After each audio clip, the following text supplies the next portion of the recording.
नमस्कार मित्रों, ज्ञान पर आपका स्वागत है। हम अपने इस वीडियो में बाणभट्ट की महत्वपूर्ण रचनाएं बताएंगे और उनकी विरासत क्या रही है। ठीक है, उन संबंधित महत्वपूर्ण तथ्यों की चर्चा करेंगे जो एग्जाम में आते हैं।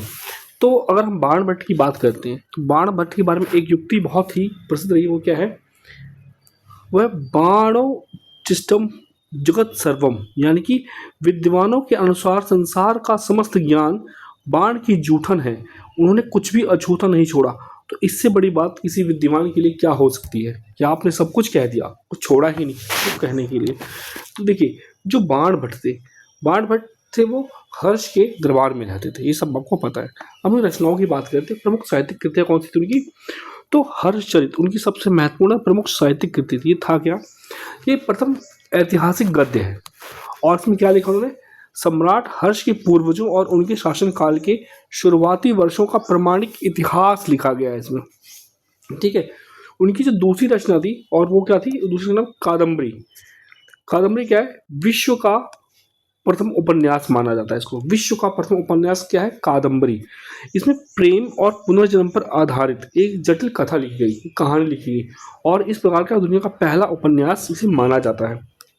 ठीक है, इसी प्रकार उन्होंने एक और रचना करी, इनकी महत्वपूर्ण है चंडी शतक और पार्वती परिणय।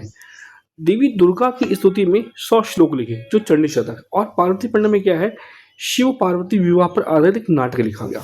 तो ये रचना आपके लिए बहुत महत्वपूर्ण है। इसी प्रकार अगर हम आगे इनकी बात करें तो जो ये बाणभट्ट हैं, ये ऐतिहासिक आधार, यानी कि जो हर्ष दिखा इन्होंने बाणभट्ट ने, वो 7वीं शताब्दी कि भारत के सामाजिक और राजनीतिक इतिहास का सबसे प्रमाणिक स्रोत है। क्या है? सबसे प्रमाणिक स्रोत माना जाता है। ठीक है, इसी प्रकार सम्राट हर्ष के साथ संबंधों की चर्चा की जाए तो ये सम्राट हर्ष जब संपर्क में आते हैं तो उनकी विद्वत्ता से प्रसन्न होकर हर्ष ने इन्हें चपल नहीं कहा कि आप मुझे बहलाने के लिए, बल्कि इन्हें अपना मित्र बना लिया, क्योंकि ये जानते थे कि बहुत ही महत्वपूर्ण विद्वान व्यक्ति हैं।